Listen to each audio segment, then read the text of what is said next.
Welcome to Praveen academy. और पिछले video में हम लोगों ने जुलाई अगस्त 2020 की घटना चक्र करंट अफेयर्स देखे थे। इसके बाद में सितंबर में घटना चक्र नहीं आई थी, तो अक्टूबर और नवंबर की घटना चक्र है। तो इस वीडियो में हम लोग अक्टूबर और नवंबर की घटना चक्र करंट अफेयर्स को देखेंगे। तो आइए शुरू करते हैं। पहला प्रश्न है, विश्व में कुल वन क्षेत्र कुल भूमि का लगभग कितने प्रतिशत है? 31% है। और यह आकलन वैश्विक वन संसाधन मूल्यांकन रिपोर्ट 2020 के अनुसार है। संयुक्त राष्ट्र खाद्य एवं कृषि संगठन द्वारा जारी किया जाता है। इसे 5 या 10 वर्ष के अंतराल पे जारी किया जाता है। नेक्स्ट क्वेश्चन है, जलवायु प्रदेश के आधार पर वैश्विक वन क्षेत्र प्रतिशतता सर्वाधिक किसकी है? तो आंसर है इसका उष्णकटिबंधीय वनों की, और वो कितने हैं? 45%। दूसरे क्रम पर शंकुधारी वन है जो कि 27% है। नेक्स्ट क्वेश्चन है, सर्वाधिक वन क्षेत्र वाला शीर्ष देश कौन सा है 2020 में? आंसर है रूस। दूसरे क्रम पर ब्राजील और तीसरे पर कनाडा है। भारत इसमें 10वें स्थान पर है। वन क्षेत्र जिनमें केवल देसी प्रजातियां ही निवास करती हों और पारिस्थितिकी तंत्र को कोई नुकसान ना हुआ हो और उस क्षेत्र में किसी भी प्रकार की मानवीय गतिविधियां संचालित ना हो, ऐसे वन क्षेत्र को क्या कहते हैं? आंसर है प्राथमिक वन। इसके अलावा नेक्स्ट क्वेश्चन देखते हैं, लवण सहिष्णु वनस्पति समुदाय उष्णकटिबंधीय एवं उपोष्णकटिबंधीय अंतःज्वारीय क्षेत्रों में पाए जाते हैं। इन्हें आर्द्रभूमियों की जैव विविधता का संरक्षक माना जाता है। तो ये बताना है कि उपरोक्त वनस्पति किससे संबंधित है, जो कि लवण सहिष्णु हो, उष्णकटिबंधीय और उपोष्ण कटिबंधीय हो, ज्वारीय क्षेत्रों में पाई जाती हो और आर्द्रभूमियों की जैव विविधता को संरक्षित करती हो। तो ये किससे संबंधित है? मैंग्रोव वन की बात कही जा रही है इसमें। नेक्स्ट क्वेश्चन है, सभी महाद्वीपों में सर्वाधिक मैंग्रोव क्षेत्र किस में है? तो सभी महाद्वीपों की बात करें तो एशिया महाद्वीप में सर्वाधिक मैंग्रोव क्षेत्र है। मैंग्रोव वन की सर्वाधिक प्रतिशतता किस देश में है? आंसर है इंडोनेशिया। दूसरे स्थान पर ब्राज़ील है, तीसरे पे नाइजीरिया है। नेक्स्ट क्वेश्चन है, हाजिया सोफिया संग्रहालय जिसे हाल ही में मस्जिद में बदलने का निर्णय लिया गया है, यह किस देश में स्थित है? आंसर है तुर्की। इस स्थल को संयुक्त राष्ट्र संघ के द्वारा विश्व विरासत स्थल का दर्जा दिया गया है। ये हाजिया सोफिया मस्जिद थी। और तुर्की की मुद्रा क्या है? लीरा है। नेक्स्ट क्वेश्चन, हाल ही में रामसर द्वारा भारत की 12 नई आर्द्र भूमियों को मान्यता प्रदान की गई है। इसके साथ ही भारत में रामसर स्थलों की संख्या कितनी हो गई है? तो आंसर है 42।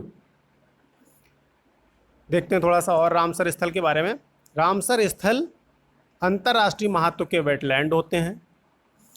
और रामसर सूची में शामिल होने वाला प्रथम स्थल कौन सा था? ऑस्ट्रेलिया का कीबोर्ग प्रायद्वीप। इसके अलावा रामसर कन्वेंशन का नामकरण ईरान के शहर रामसर के नाम पर किया गया है।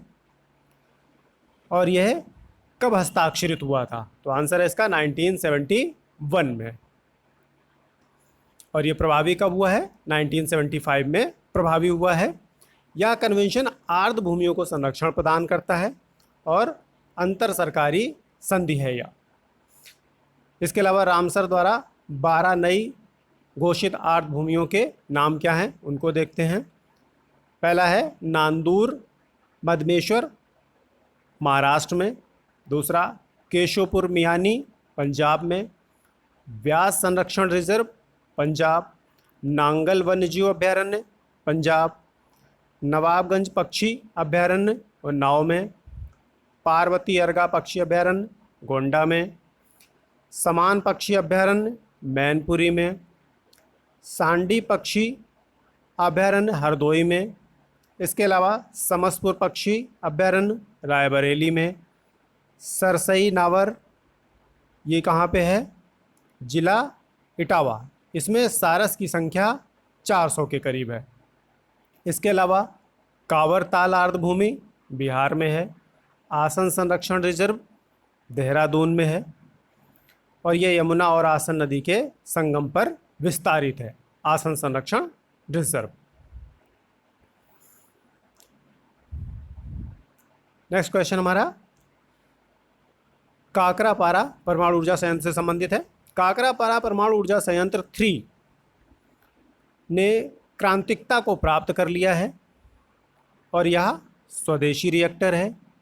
इसकी विद्युत उत्पादन क्षमता कितनी है? 700 मेगावाट। और 700 मेगावाट विद्युत उत्पादन क्षमता के साथ ही यह भारत का सबसे बड़ा प्रेशराइज्ड हैवी वाटर रिएक्टर बन गया है। इसके पहले तारापुर महाराष्ट्र भारत का सबसे बड़ा प्रेशराइज्ड हैवी वाटर रिएक्टर था। काकरापारा परमाणु ऊर्जा संयंत्र 3 में मॉडरेटर एंड कूलेंट के लिए किसका प्रयोग किया गया है? हैवी वाटर अर्थात D2O ड्यूटीरियम ऑक्साइड जिसको कहते हैं। इसमें ईंधन के रूप में किसका प्रयोग किया गया है? तो आंसर है प्राकृतिक यूरेनियम ऑक्साइड का। नेक्स्ट क्वेश्चन है रीवा अल्ट्रा मेगा सोलर ऊर्जा परियोजना किस राज्य की है? आंसर है इसका मध्य प्रदेश। नेक्स्ट क्वेश्चन सौर पार्क एंड अल्ट्रा मेगा सौर ऊर्जा परियोजनाएं कब प्रारंभ की गई?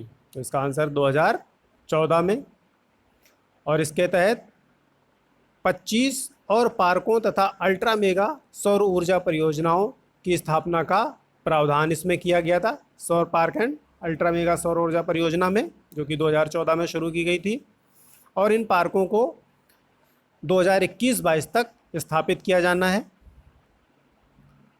इस परियोजना को विश्व बैंक के द्वारा क्लीन टेक्नोलॉजी फंड स्वच्छ प्रौद्योगिकी कोष के तहत ऋण प्रदान किया गया है, और रीवा परियोजना को विश्व बैंक के द्वारा प्रेसिडेंट अवार्ड भी मिला हुआ है।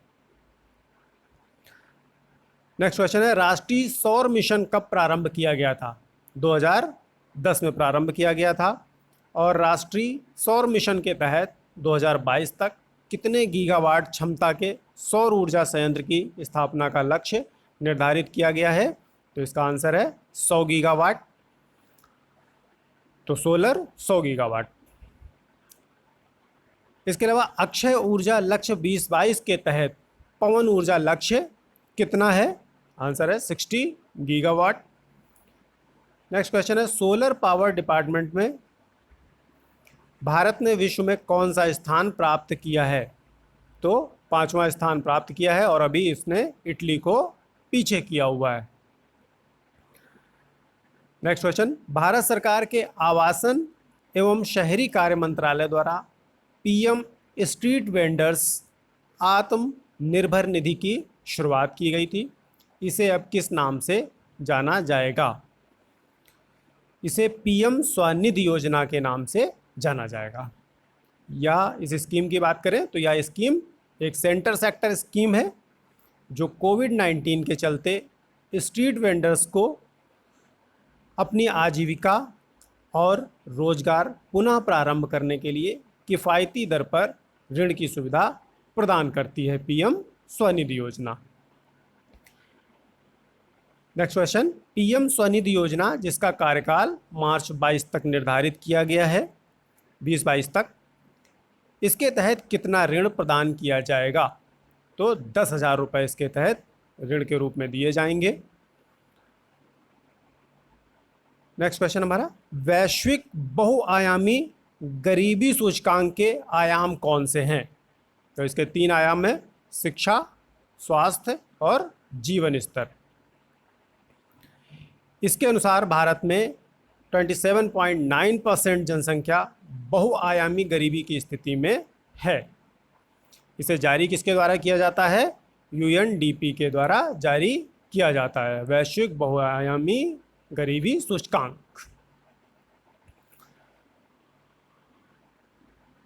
हाल ही में नाटो का 30वां सदस्य कौन सा देश बना है? आंसर है उत्तरी मैसिडोनिया।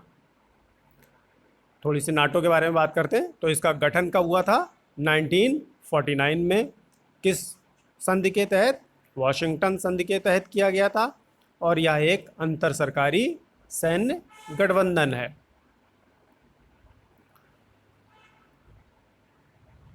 नेक्स्ट क्वेश्चन, गरीब कल्याण योजना के लिए कितने रुपए का राहत पैकेज घोषित किया गया है? आंसर है 1.70 लाख करोड़ रुपए का। नेक्स्ट क्वेश्चन, प्रधानमंत्री गरीब कल्याण योजना के 3 घटक हैं। प्रथम, गरीब कल्याण अन्न योजना। दूसरा, कोविड-19 के दौरान सरकारी अस्पतालों और स्वास्थ्य केंद्रों में कार्यरत स्वास्थ्य बीमा कर्मियों के लिए 50 लाख रुपए का बीमा। और तीसरा, मनरेगा, जिसमें मजदूरी 182 रुपये से बढ़ाकर 202 रुपये प्रतिदिन कर दी गई है, अर्थात इसमें 20 रुपये की वृद्धि की गई है। नेक्स्ट क्वेश्चन है हमारा, निमोनिया का स्वदेशी टीका किसके द्वारा विकसित किया गया है? तो आंसर है Messrs serum institute of India private limited, Pune के द्वारा। निमोनिया के इलाज के लिए स्वदेशी तकनीक से विकसित यह पहला टीका है। यह टीका शिशुओं में स्ट्रेप्टोकोकस निमोनियाई नामक जीवाणु के कारण होने वाले निमोनिया रोग के विरुद्ध प्रतिरक्षण प्रदान करेगा। नेक्स्ट क्वेश्चन हमारा, गरीब कल्याण रोजगार अभियान योजना का शुभारंभ कहाँ से किया गया है? तो आंसर है बिहार के तेलिहार ग्राम से शुरू किया गया है। इसका उद्देश्य क्या है? कोविड-19 महामारी से प्रभावित बड़ी संख्या में अपने गांव वापस लौटने वाले प्रवासी कामगारों को सशक्त बनाना। नेक्स्ट क्वेश्चन है, एमनेस्टी इंटरनेशनल की रिपोर्ट 2020 के अनुसार 2019 में सर्वाधिक मृत्युदंड कहाँ क्रियान्वित किए गए? आंसर है ईरान में। थोड़ा सा एमनेस्टी इंटरनेशनल की बात करते हैं तो यह मानवाधिकारों के संरक्षण पर केंद्रित एक गैर सरकारी संगठन है जो प्रतिवर्ष विश्व में मृत्युदंड से संबंधित आंकड़ों का प्रकाशन करता है। इसी से संबंधित एक और क्वेश्चन है, हाल ही में किस पश्चिमी एशियाई देश ने अल्पवयस्कों द्वारा किए गए अपराधों के लिए मृत्युदंड को समाप्त कर दिया है? आंसर है इसका सऊदी अरब। नेक्स्ट क्वेश्चन, पर्यावरण प्रदर्शन सूचकांक किसके द्वारा निर्मित किया जाता है? येल यूनिवर्सिटी एवं कोलंबियाई विश्वविद्यालय द्वारा विश्व आर्थिक मंच के सहयोग से, WEF वर्ल्ड इकोनॉमिक फोरम, इसके सहयोग से जारी किया जाता है। पर्यावरण प्रदर्शन सूचकांक 2020 में शीर्ष पर कौन सा देश रहा है? आंसर है डेनमार्क। इस सूचकांक में भारत का स्थान कौन सा है? 168। पिछली रैंकिंग से भारत की रैंकिंग में 9 स्थानों का सुधार हुआ है, किसमें? पर्यावरण प्रदर्शन सूचकांक में, और भारत 168 प्लेस पे पहुंच गया है। नेक्स्ट क्वेश्चन है, वैश्विक ई कचरा निगरानी रिपोर्ट 2020 के अनुसार सर्वाधिक कचरा उत्पादक कौन सा महाद्वीप है?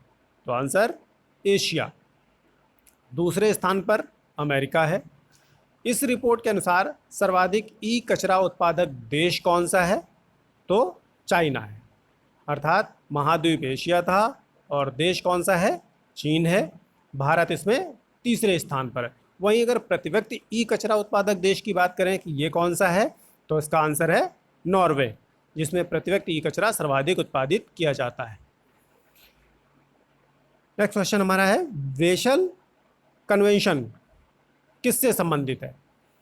तो बेसल अभिसमय हमारा जो खतरनाक अपशिष्ट हैं उनके विपरीत प्रभावों से मानव स्वास्थ्य एवं पर्यावरण की रक्षा करने से संबंधित है। खतरनाक अपशिष्ट के सीमा पारी संचलन को नियंत्रित करता है। तो ये हमारा बेसल अभिसमय अर्थात बेसल कन्वेंशन। इस कन्वेंशन को कब लागू किया गया और कब अंगीकृत किया गया? इस कन्वेंशन को 1989 में बेसल, जो स्विट्जरलैंड का एक शहर है, तो वहीं पे इसको अंगीकृत किया गया था और 1992 से प्रभावी हुआ। वैश्विक शांति सूचकांक किसके द्वारा प्रकाशित किया जाता है? IEP के द्वारा जारी किया जाता है, अर्थात institute for economics and peace. वैश्विक शांति सूचकांक IEP के द्वारा। वैश्विक शांति सूचकांक 2020 का शीर्षक क्या था? जटिल विश्व में शांति का मापन। इस शांति सूचकांक के अनुसार मध्य पूर्व एवं उत्तरी अफ्रीका विश्व का सबसे अशांत क्षेत्र है और सबसे शांत क्षेत्र कौन सा है? यूरोप। वैश्विक शांति सूचकांक 2020 में सर्वाधिक शांति में देश कौन सा है? तो आंसर है आइसलैंड। और सर्वाधिक अशांत देश अफगानिस्तान। इस सूचकांक में भारत का स्थान कौन सा है? 139। देखते हैं नेक्स्ट क्वेश्चन। उत्तर प्रदेश में इलेक्ट्रॉनिक्स विनिर्माण नीति 2020 को मंजूरी प्रदान की गई है। इसके तहत इलेक्ट्रॉनिक सिटी की स्थापना कहाँ की जा रही है? आंसर है जेवर हवाई अड्डा, गौतम बुद्ध नगर में। इस विनिर्माण नीति के तहत 3 इलेक्ट्रॉनिक क्लस्टर्स बनाए जा रहे हैं। उनमें रक्षा इलेक्ट्रॉनिक विनिर्माण क्लस्टर कहाँ बनाया जा रहा है? आंसर है बुंदेलखंड में। इसके अलावा लखनऊ, उन्नाव और कानपुर जोन में मेडिकल इलेक्ट्रॉनिक्स विनिर्माण क्लस्टर का निर्माण किया जाएगा।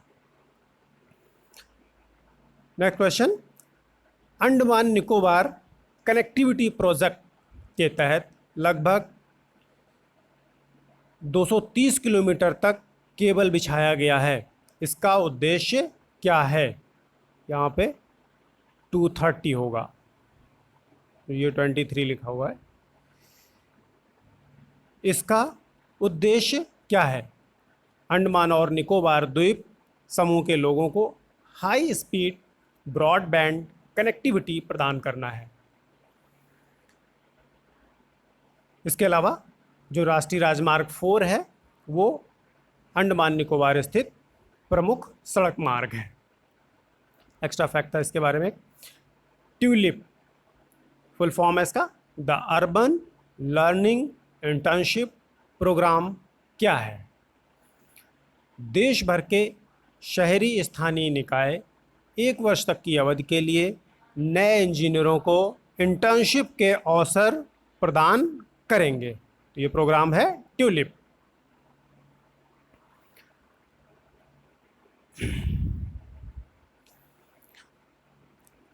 Next question. रक्षा मंत्रालय के द्वारा आत्मनिर्भर भारत सप्ताह का शुभारंभ किया गया, जिसको 7 से 14 अगस्त 2020 के बीच मनाया गया।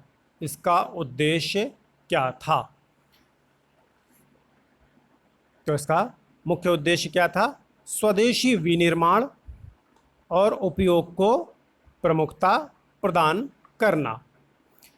इसमें उन हथियारों और उपकरणों की सूची प्रदर्शित की गई जिनका भारत में स्वदेशी निर्माण होगा।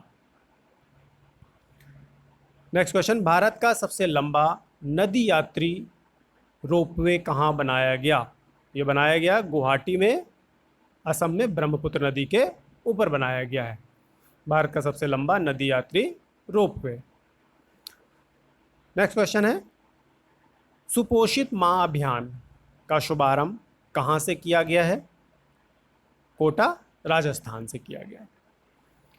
इसके पहले चरण में जो भी ट्रायल के तौर पे चल रहा है, पायलट प्रोजेक्ट कहेंगे, 12 महीनों के लिए 1000 गर्भवती महिलाओं को 17 किलोग्राम संतुलित आहार की किट प्रदान की जाएगी। इसमें नवजात शिशु और गर्भवती महिलाओं दोनों को आच्छादित किया गया है। यह अभियान भारत में व्याप्त पोषण अल्पता को दूर करने के लिए महिला एवं बाल विकास मंत्रालय द्वारा शुरू किया गया है। नेक्स्ट क्वेश्चन है, अरब जगत का प्रथम परमाणु ऊर्जा संयंत्र कौन सा है? बराकाह। इसे किसने शुरू किया है? संयुक्त अरब अमीरात के द्वारा शुरू किया गया है। नेक्स्ट क्वेश्चन, उड़ीसा के किन दो गांवों को सुनामी रेडी टैग हाल ही में प्रदान किया गया है? अर्थात सुनामी तैयारी, रेडी मतलब तैयारी। गांव के नाम है वेंकट रायपुर और दूसरा नोलिया शाही, जो कि हिंद महासागर क्षेत्र के ऐसे पहले दो गांव भी हैं जिन्हें सुनामी रेडी के तहत अंतर्राष्ट्रीय मान्यता प्राप्त हुई है। इसके अलावा हिंद महासागर क्षेत्र में सुनामी रेडी कार्यक्रम को कार्यान्वित करने वाला भारत पहला देश तथा उड़ीसा प्रथम राज्य है जिसने सुनामी तैयारी कार्यक्रम को कार्यान्वित किया है। सुनामी रेडी कार्यक्रम किसके द्वारा प्रारंभ किया गया है? तो ये यूनेस्को के द्वारा 2015 में शुरू किया गया। कहाँ पे? जो संवेदनशील तटीय क्षेत्र हैं उनमें स्थित गांवों में शुरू किया गया। इस कार्यक्रम के तहत समुदाय के जो नेतृत्वकर्ता हैं तथा राष्ट्रीय और स्थानीय आपातकालीन प्रबंधन एजेंसियों के सहयोग से सुनामी से निपटने के लिए तैयारियों को बढ़ावा दिया जाता है।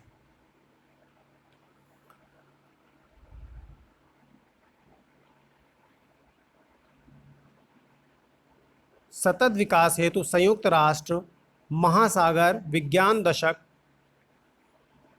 2021 से 2030 को घोषित किया गया है। इसके अलावा हाल ही में भारत को सुरक्षा परिषद का अस्थायी सदस्य चुना गया है। किस अवधि के लिए? आंसर है 1 जनवरी 2021 से 31 दिसंबर 2022 तक के लिए, 2 साल के लिए सुरक्षा परिषद में भारत अस्थायी सदस्य बना है। और यह 8वां अवसर है जब भारत को सुरक्षा परिषद का अस्थायी सदस्य चुना गया है। भारत के अतिरिक्त आयरलैंड, केन्या, मैक्सिको एवं नॉर्वे को भी अस्थायी सदस्य चुना गया है। तो यहाँ पे ये थोड़ा सा मिसिंग है, स्थायी की जगह यहाँ पे होना चाहिए अस्थायी सदस्य। भारत सुरक्षा परिषद का स्थायी सदस्य नहीं है, अस्थायी रूप से चुना गया है। तो सुरक्षा परिषद के बारे में बात करते हैं थोड़ा सा। इसका गठन कब किया गया था? 1945 में, और इसमें 15 सदस्य होते हैं जिसमें कि 5 स्थायी सदस्य हैं, यूएसए, ब्रिटेन, चीन, फ्रांस और रसिया। इसके अलावा 10 अस्थायी सदस्य होते हैं जिन्हें 2 वर्ष के कार्यकाल के लिए चुना जाता है। नेक्स्ट क्वेश्चन, हाल ही में अमेरिका ने खुद को खुला आकाश संधि ओपन स्काई ट्रीटी से बाहर करने के निर्णय को अधिसूचित किया है। यह संधि कब हस्ताक्षरित हुई थी? 1992 में और 2002 से प्रभावी हुई। वर्तमान में इसमें 34 कंट्रीज जो है वो शामिल हैं। यह संधि सदस्य देशों को न्यूनतम 72 आवर्स की नोटिस के साथ एक दूसरे के क्षेत्र में निगरानी विमानों को उड़ाने की अनुमति देती है। अमेरिका अभी इससे बाहर हुआ है क्योंकि उसका आरोप था कि 2019 में एक सैन्य अभ्यास के आयोजन के दौरान रूस ने अपने क्षेत्र में अमेरिकी उड़ानों पर प्रतिबंध लगा दिया था। नेक्स्ट क्वेश्चन, हाल ही में किस देश को विश्व व्यापार संगठन WTO में पर्यवेक्षक का दर्जा दिया गया है? तुर्कमेनिस्तान को। वर्तमान में WTO में 164 देश हैं। WTO की स्थापना 1948 में बनाए गए GATT general agreement on tariff and trade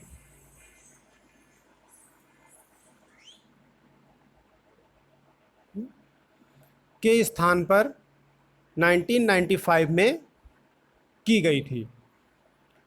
इसकी स्थापना मराकेश संधि के तहत की गई और इसका मुख्यालय जिनेवा स्विट्जरलैंड में स्थित है और भारत डब्ल्यूटीओ का संस्थापक सदस्य भी है। नेक्स्ट क्वेश्चन हमारा, वैश्विक अधिकार सूचकांक 2020 किसके द्वारा जारी किया गया है? अंतर्राष्ट्रीय व्यापार संघ परिसंघ ITUC international trade union confederation द्वारा। वैश्विक अधिकार सूचकांक में शीर्ष पर कौन सा देश है? ऑस्ट्रिया।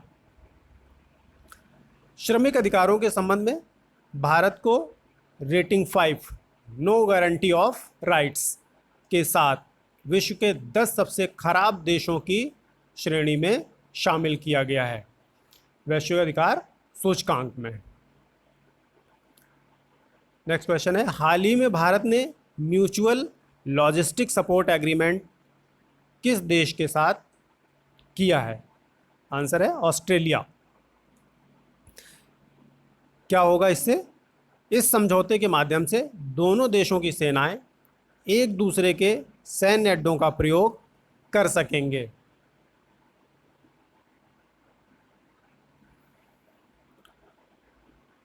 भारत ने ऑस्ट्रेलिया के साथ व्यापक रणनीतिक साझेदारी की घोषणा की है।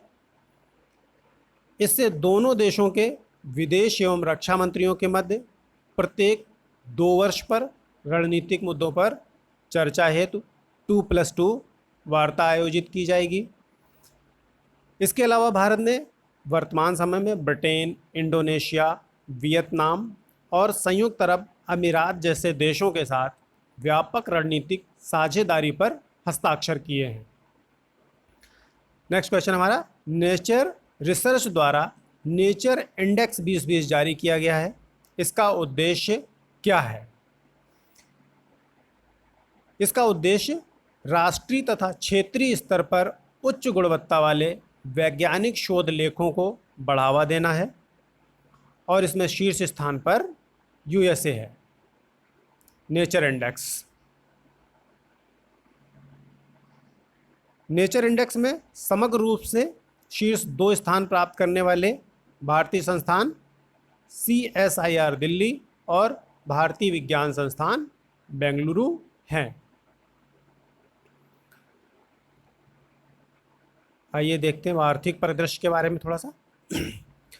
वैश्विक आर्थिक स्वतंत्रता रिपोर्ट 2020 किसके द्वारा जारी की गई है?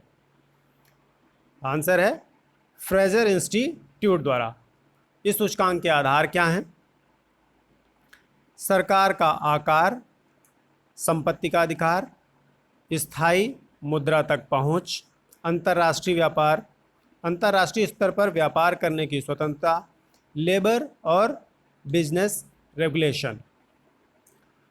वैश्विक आर्थिक स्वतंत्रता सूचकांक में प्रथम रैंक पर कौन सा देश है? हांगकांग। और इसमें भारत की रैंक 105 है। भारत 105 नंबर पे है वैश्विक आर्थिक स्वतंत्रता सूचकांक में। नेक्स्ट क्वेश्चन है, जून 2020 तक भारत का विदेशी ऋण कितने बिलियन अमेरिकी डॉलर रहा? तो 554.5 बिलियन अमेरिकी डॉलर रहा है। नेक्स्ट क्वेश्चन है, ग्लोबल स्टेट ट्रांसपेरेंसी इंडेक्स 2020 में भारत का स्थान कौन सा है? तो आंसर है इसका 34। नेक्स्ट क्वेश्चन है, केंद्रीय मंत्रिमंडल ने कृषि अवसंरचना निधि के अंतर्गत पोषण सुविधा के लिए देशव्यापी सेंट्रल सेक्टर योजना को मंजूरी प्रदान की है। इसकी समयावधि क्या है? तो ये 2020 से शुरू होकर 2000 जो सत्र है ये 2020 और 21 है। इसके अलावा 2029-30 अर्थात 10 वर्ष के लिए शुरू की गई है कृषि अवसंरचना निधि। इस योजना के अंतर्गत बैंकों और वित्तीय संस्थानों के द्वारा 1 लाख करोड़ रुपए के ऋण उपलब्ध कराए जाएंगे। आइए वैज्ञानिक परिदृश्य देखते हैं। डॉक्टर विक्रम साराभाई के जन्म शताब्दी वर्ष के पूरा होने के अवसर पर इसरो ने उन्हें श्रद्धांजलि स्वरूप चंद्रमा के उत्तर पूर्वी भाग में स्थित क्रेटर का नाम साराभाई क्रेटर के नाम से चित्र जारी किया है। यह चित्र किसके द्वारा लिया गया है? चंद्रयान 2 के द्वारा लिया गया है। आधिकारिक रूप से पहले पंजीकृत कोविड-19 वैक्सीन का दर्जा किसे हासिल हुआ है? Sputnik V. स्पुतनिक वैक्सीन है जो रूस की, उसको प्राप्त हुआ है। इस टीके का नाम सोवियत संघ द्वारा सफलतापूर्वक प्रक्षेपित विश्व के पहले कृत्रिम उपग्रह स्पुतनिक 1 के नाम पर रखा गया है। नेक्स्ट क्वेश्चन है, ध्रुवास्त्र का परीक्षण कहाँ से किया गया है? तो ओडिशा के चांदीपुर से। किसके द्वारा? DRDO के द्वारा। ध्रुवास्त्र के बारे में थोड़ा सा देखते हैं। यह तीसरी पीढ़ी की एंटी टैंक गाइडेड मिसाइल है जो कि मिसाइल के हेलीकॉप्टर से प्रक्षेपित किए जाने वाले संस्करण हेलिना अर्थात हेलीकॉप्टर लॉन्च्ड नाग का परिवर्तित नाम है। इसकी मारक क्षमता 7 किलोमीटर है। नाग के बारे में बात करें तो यह एक एंटी टैंक मिसाइल है जो दागों और भूल जाओ तकनीकी पर आधारित है और इसमें तापमान सेंसर का प्रयोग किया जाता है। इसकी मारक क्षमता 500 मीटर से 4 किलोमीटर तक है। तो ये हमारा अक्टूबर नवंबर 2020 घटना चक्र का पार्ट 1 कंप्लीट हुआ और जो भी रह गए हैं इसमें थोड़ा सा करंट अफेयर, लगभग अभी इतना ही पार्ट और है, उसको हम पार्ट 2 में कवर करेंगे। Thank you.